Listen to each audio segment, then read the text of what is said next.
हमने लसप का कल गुणा विधि देखा था, आज हम भाग विधि देख रहे हैं, डिवीजन मेथड, है ना। डिवीजन मेथड में जिसका देखो, जैसे एक एग्जांपल दे रहे हैं 4, 6, 15 का लसप बताइए। तो 4, 6, 15 को हम भाग वाले खाने में रखते हैं, जैसे फैक्टराइज करना होता है ना, जैसे गुणनखंड करना होता है वैसे रखते हैं। अब हम सबसे छोटी अभाज्य संख्या या प्राइम नंबर लेते हैं।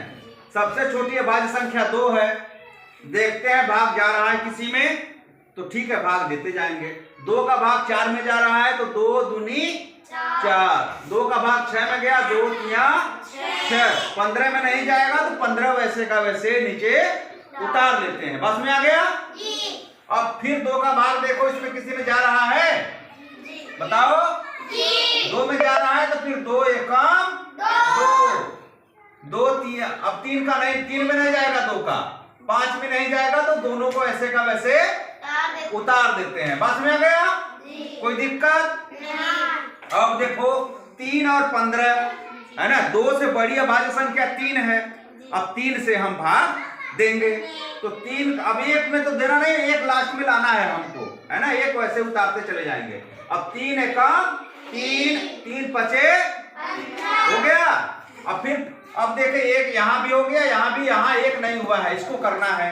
तो अब 5 एकम 5, 3 से बड़ी अभाज्य संख्या क्या है 5, हमने लिख दिया। अब इसका पूरा प्रॉपर वे में गुणनखंड हो गया है ना, प्राइम फैक्टराइजेशन हो गया, भाग दे दिए।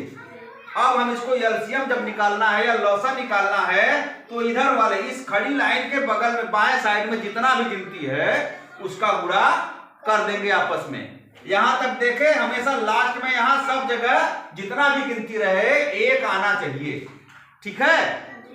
तो अब 2 गुणे, देखो 2 गुणे 2 गुणे 3 गुणे 5। अब पहाड़ा पढ़ दें, 2 दूनी 4, 3 12, 4 3 12, 5 7। तो हमारा आंसर आया 7। मतलब 4, 6 और 15 का लस लघुत्तम समापवर्त या एलसीएम क्या आएगा 7। आया समझ में कि नहीं आप लोगों को? अच्छे से आ गया। तो आप ये 3 सवाल आपको दिए हैं, इसका लसा निकाल कर हमको दिखाइए, ठीक है। चलिए निकालिए।